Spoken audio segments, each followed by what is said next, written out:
Due to the global pandemic, changes in our businesses continue at an unprecedented rate. For companies that expect to survive and remain competitive, the challenge to adapt is a top priority. In a previous series of videos, I highlighted the emotional toll that this pandemic is taking on people by examining the stages of grief and loss and emphasizing the need for compassionate leadership.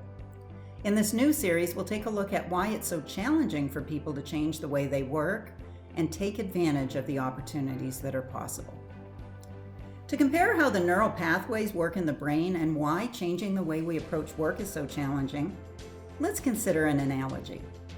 Imagine that you decide to take a new route from the parking lot to the front door of your workplace. Picture a building with paved walkways leading from the parking areas to the front door. The paved areas represent the old habits of thought and response. In the non-paved areas around the walkways, there's grass. The grass represents potential for change toward more effective practices. Most people, out of a force of habit, will probably stick to the paved walkways when making their way to and from the building. To do so is easier and doesn't require the thought and effort of trying something new.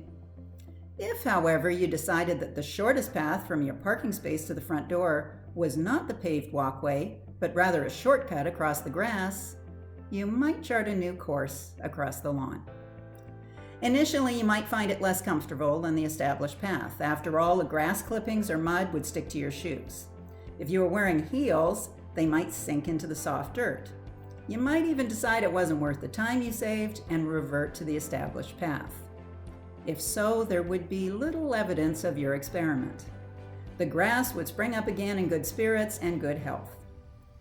However, if you and others decided the shortcut was a better route and began routinely taking the shortcut across the grass, after a while the grass would wear away and form a small dirt path. Years later, the dirt path would be wide, hard-packed clay. The building maintenance crew might even decide to repave the paths around the building to reflect the common traffic usage. In our brains, we have similarly well-traveled paths. They are the habits and routines we follow mindlessly. When changes happen, we are challenged to chart a new neural pathway. In the early stages, the new path, like trudging across the grass, isn't comfortable. The temptation to return to the old path is high.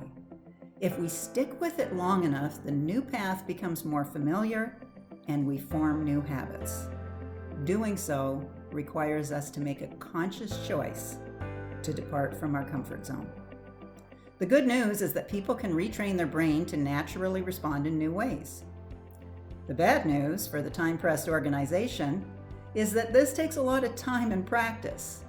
You can create a new path, but it will take months or even years of walking back and forth over the same plot of ground. This creating new paths may be one of the largest challenges organizations seeking to innovate during this pandemic face. Leaders and employees alike must make the uncomfortable choice to forge the new path. The survival of our businesses may depend upon it.